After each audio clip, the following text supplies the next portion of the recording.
Caught my fiancé and his friends forcibly stripping his childhood friend at his bachelor party, and now I'm ending our relationship. My, F28, finance, male 28, Alex has a BFF, Danny 28, since they were 4. She's not like the usual Reddit BFF. She's a lovely sweet person who has never crossed boundaries with Alex or their 2 other friends Marcus and Daniel. The 4 are very close. Danny is gay and always was. She is very much a woman but likes to dress in jeans and t-shirts and not in any feminine clothing. She is lean, tall, has short hair and is just one of the boys in a lot of ways. This weekend was Alex's bachelor party. All 4 plus 2 other of Alex's friends went along. It was to a coastal town that's well known for hosting bachelor and bachelorette parties, but there's no strip club or anything. They stayed in a B&B and have scuba diving and kayaking planned.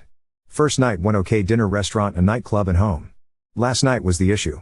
They did the nightclub and headed back to the house. Marcus and Daniel, who are both single, brought back 2 girls from the nightclub and got busy in their bedrooms. The rest were drinking in the living room, but things got a bit loud and the 2 friends started complaining that they didn't get to go to a strip club and never got to see TTS and ass. They were blaming their wives and calling them names. Danny told them to shush as it was ruining the mood, and they both thought it would be funny if they saw Danny's body naked to make up for it. The thing is, Alex joined in and they stripped her. She was screaming loudly and Marcus and Daniel came running and rescued Danny and put her in the bedroom with the girls and had a fight with the 3 men. Daniel doesn't drink due to a chronic medical condition and the medication he is on. So they packed up and took Danny and the 2 girls and left the other 3. Danny was hysterical and Marcus wanted her to go to the police but she wouldn't. She was afraid to go home, so they ended dropping the girls off and taking Danny to her parents', which was an hour away. Marcus was at my door at 7 a.m. this morning and he told me what happened, that if he ever sees Alex again he's afraid of how things could go. He told me that if he can convince Danny to press charges he will. Then he left. Alex returned about 3 this afternoon. He was a ting normally until I told him Marcus has visited. He was very nervous and tried to play down what happened as a joke that got out of hand. I'm devastated. I heard him out, but he knew I wasn't accepting what he was saying. I told him Danny may be going to the police and he got very panicked and pale. He said she had him blocked and he wanted to go talk to her. I told him she wasn't at her place as she was too afraid he or his buddies would turn up there. I asked him to leave and he didn't want to go, but I insisted. He was crying, saying it was a prank that got out of hand. I heard him out only as a courtesy to our 2-year relationship, but I'm done. I don't know this man. I don't know if I should reach out to Danny or just do nothing. Marcus and I have been in constant contact and he agrees that I have no option but to end things. I don't know where to start with canceling everything as the wedding was in 5 weeks, but it seems trivial compared to what Danny is going through right now. Marcus is convinced that Danny is going to the police after talking to her parents, so I think Alex is in trouble. I can't support him on this. Maybe I'm wrong as he was drunk and probably had taken other things, but this was his friend from age 4 and he did this to her. I've not blocked Alex, but I've not replied or picked up any of his calls. Update 1. It's been a terrible day. I can't reach out to my friends yet as I'm ashamed. I did tell my parents and my brother and they have been wonderful. My brother brought his friend with him when he came to stay, and today both of them packed up every bit of my ex's stuff and took it to his parents' house. Ex was there and just asked if that meant I was finished with him, and my brother said yes, and did he really expect any other reaction? His father intervened and told ex not to say anything more. He told my brother to tell me to contact him on canceling the wedding. I'm not contacting his father ever. My parents are handling canceling the wedding and my father got into my cousin who is a lawyer and he is going to help and advise me as needed. I've to disentangle myself from ex on Lisa's bank account savings and such, although my brother made me transfer all of my money from joint account savings and daily accounts to my own account. It's a mess. I tried to ring Danny but she isn't up for speaking to anyone, so I just text her that I was there for her and that I had broken up with Alex. She hasn't replied and I don't expect she will. She's in a bad way apparently. Daniel spent 3 hours with me today. There's a lot going on, but I'm afraid to say too much for fear of damaging any court case. Just to say there are 2 videos of the incident. One by Jeb, one of the 2 friends. A lot of it is chaotic but the last part is clear and telling apparently. The owners of the rental house apparently have gotten involved and have footage, but I can't say more. When Marcus left me he went to both those guys' wives and told them what happened. Jeb's wife has been very helpful apparently and she has split from him. The other guy's wife too has left him. Things are going how most of you want them to go, that's all I will say. Well, I will add it was worse than what Marcus shared. Daniel told me that before Danny found her style she had long hair and dressed feminine and was stunningly beautiful, and all 3 of them were in love with her as teens. Alex took her rejection very personally apparently, and Daniel says he was angry and bitter for a couple of years but hid it from her. The thought he had gotten over it, but Daniel feels this smacks of revenge. NST her. Scary if this is true. I have and continue to receive hundreds of texts from Alex. He told me his father told him to stop texting me but he can't. I haven't replied or blocked based on advice. This is very hard and I don't know what way all this is going to end up. Update 2. I got a call from Danny. Daniel has been ever present and I'm guessing it was because he knew she was going to call. There's a lot more to the story. The first night was normal as I said, but in the Saturday Alex, Jeb and their friend decided not to go scuba diving with Danny, Daniel and Marcus. Danny was feeling very hungover and gave up after an hour and went back to the Airbnb. She walked into the living room to find all three guys engaging in sexual acts with two women.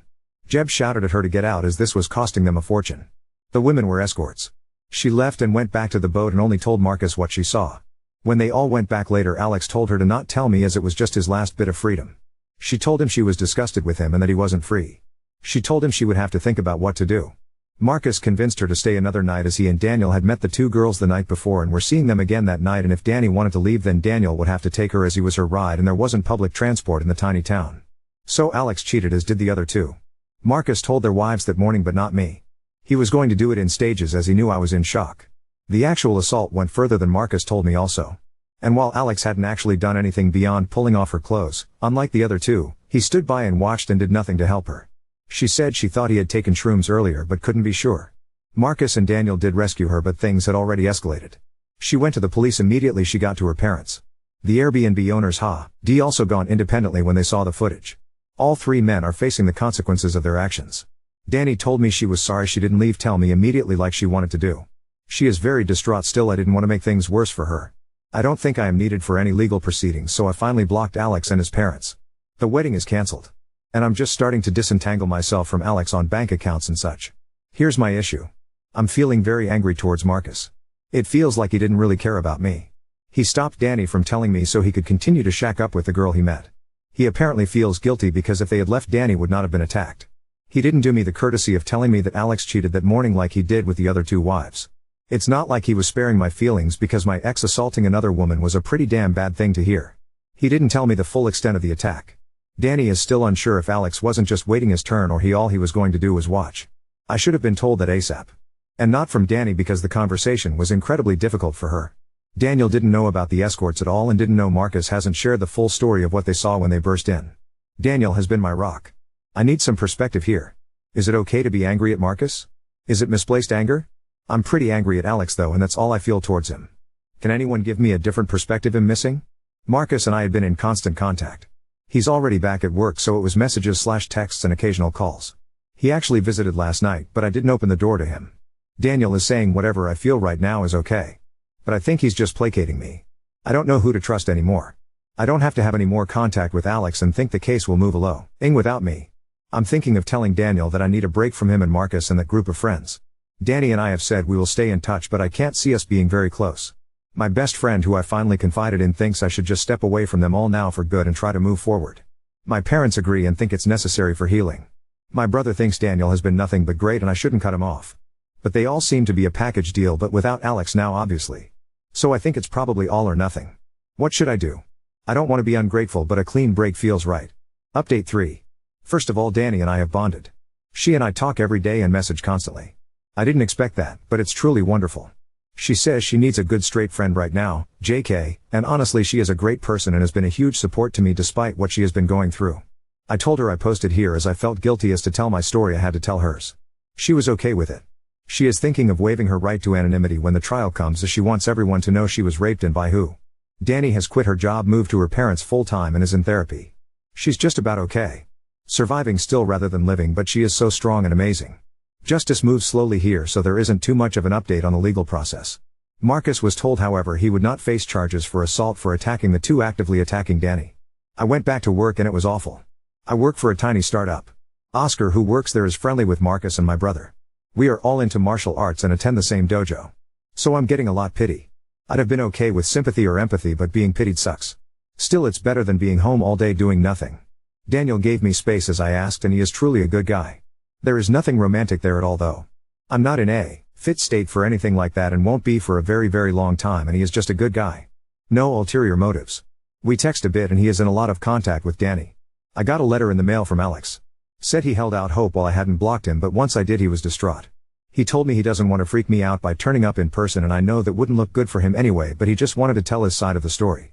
He said he was pressured into doing stuff with the escorts and he only got a BJ. The other two were really pressuring him to do more, but he didn't and says he regrets even doing that. He admits he was angry at Danny because she told him he either told me about the cheating or she would, but he knew he was totally in the wrong. He knew I would dump him for cheating, so he took everything he could get his hands on. He's not even sure what he took, and while he remembers pulling off Danny's shoes, he doesn't remember anything else. So he was just peer pressured and drunk and drugged up, and he did nothing wrong at all basically. I was just disgusted to read this. His total lack of accountability is just sickening. I'm not responding to him ever. Any future mail goes unopened into the trash. I'm in therapy, but it's early days and I'm not seeing progress yet. That leaves me with Marcus. He knows I've been angry with him and he is desperate to talk it out. I probably feel too much anger towards him but find it hard not to. He is still feeling very guilty over making Danny stay. I don't understand why I feel so angry towards him. It's not on the level of anger I feel towards Alex by any means, but I'm still hesitant to talk to him. I think he made mistakes, but in my heart I know he was dealing with a lot that morning, but I just wouldn't have been there when Alex got home if I had known the truth. I feel Marcus should have told me everything, as I was the one who had to face Alex alone. I know I should hear him but I'm finding it very hard. How can I get past this? I want to clear the air with him even if we are never friends, and me cutting him out is really having a terrible effect on him. I know he rescued Danny and has been constantly checking up on her. I know he can be a good guy, but part of me feels he wasn't all good that weekend. I don't know. I haven't touched this in therapy as we are just starting and are talking about Alex. I need advice on how to deal with this. I wanted to give it some time, but Marcus' mental health is pretty poor, and maybe by not meeting him I'm just making him worse? How can I find it in me to just bite the bullet and hear him out? Why am I so angry with him? How can I move past this? I don't want to be angry at him. I'm so exhausted from being angry at him and at Alex, and I want it to stop, at least towards Marcus. But it won't. Help. I'm visiting Danny for the weekend that should have been my wedding. We are going to have a LOTR's marathon and her mother is making a cheesecake. My own family have been wonderful in every way, but Danny is truly why I'm still standing. Edit, forgot to say it wasn't an Airbnb. It was just a privately rented house. I just assumed incorrectly it was. Now on to second story. Reached out to my ex after 15 years, we have a date tomorrow, and I'm terrified I'll ruin my second chance. When I, 37 male, was 20, I met the most beautiful woman, Lila, who was 19 at the time. She was both inside and out. She had the most gorgeous dark brown hair that looked red and purple when the light hit it just right, these golden brown eyes and lashes that looked like a doll's, freckles on her rosy plump cheeks, and a single dimple when she smiled a certain way. She was a year younger than me, but yet she was always so much smarter and mature in every aspect. We dated for 2 years. I met her parents, and her no-nonsense cop father definitely gave me the stank eye at first, but he grew to like me. Her mom adored me right off the bat, always commenting on how my green eyes complemented her daughter's golden brown eyes in the most romantic way. I still don't fully understand what that means, but I like the compliment. Her younger siblings loved playing in the backyard with me. She met my parents and my 2 brothers, and they all loved her right off the bat. My younger brother was the same age as her, and they were going to college together and would help each other study in some of the shared classes their majors had.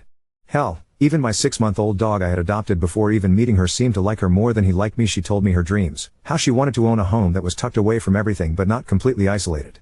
How she wanted to be a doctor, and that she wanted to help people. She wanted to be a pediatrician, she loved kids. She always said she wanted a family. She didn't care how many kids she had, she just wanted to experience the ups and downs of motherhood.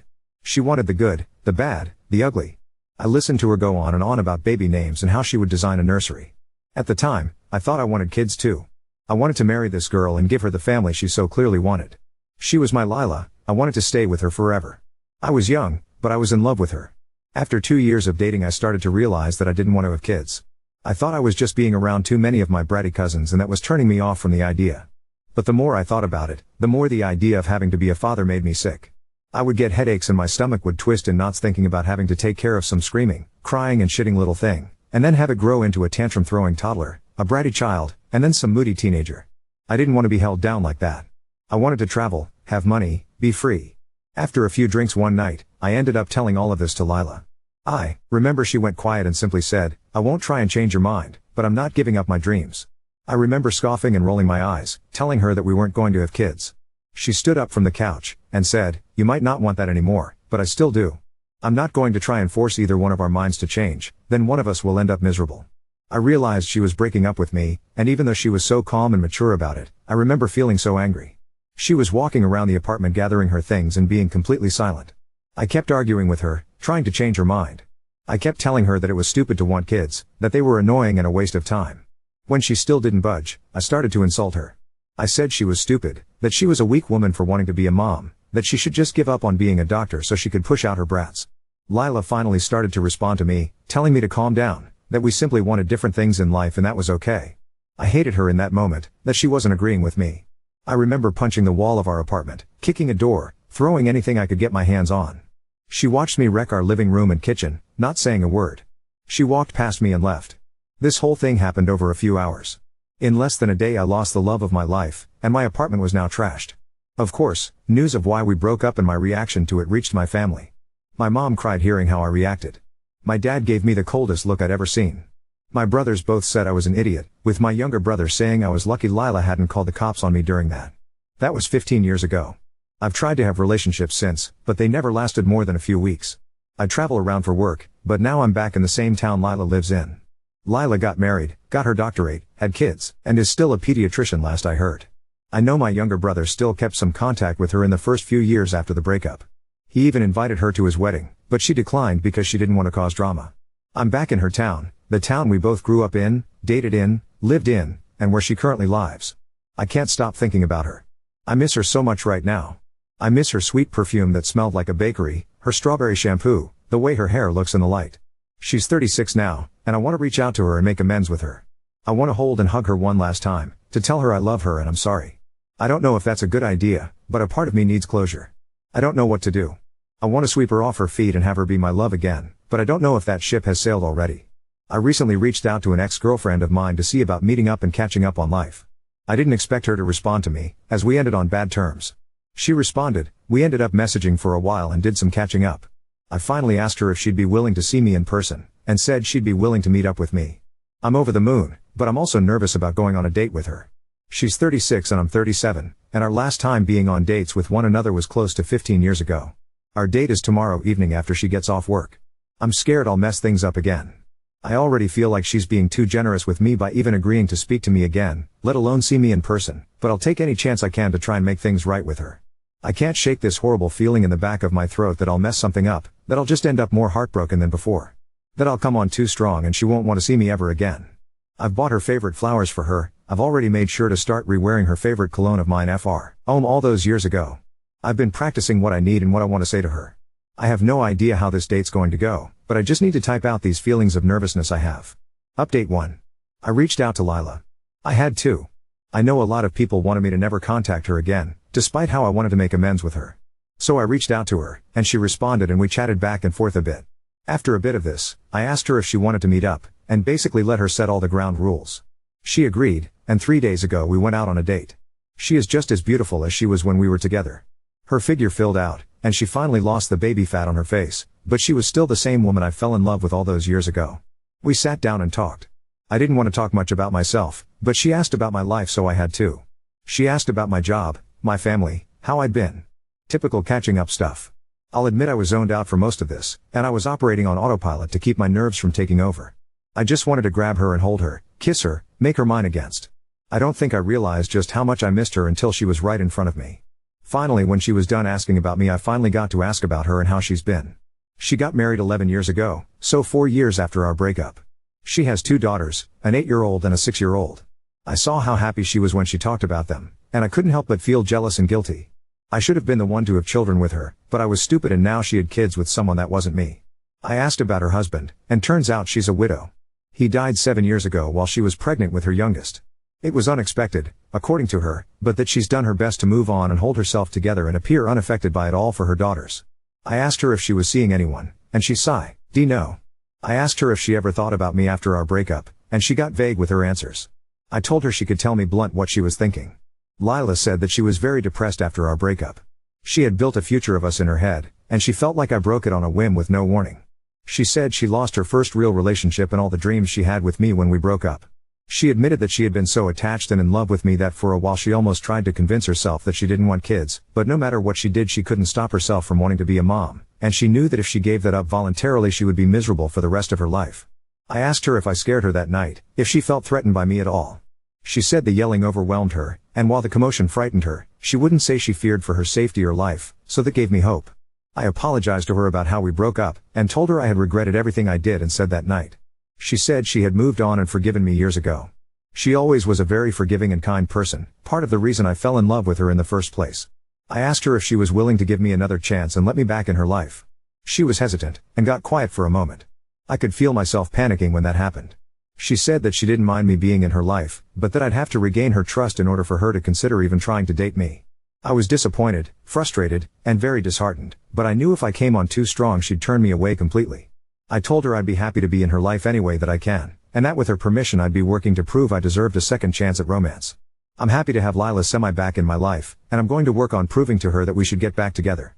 I hope that we can have the family and life she always talked to me about. I know there's still time, but the clock is ticking on it.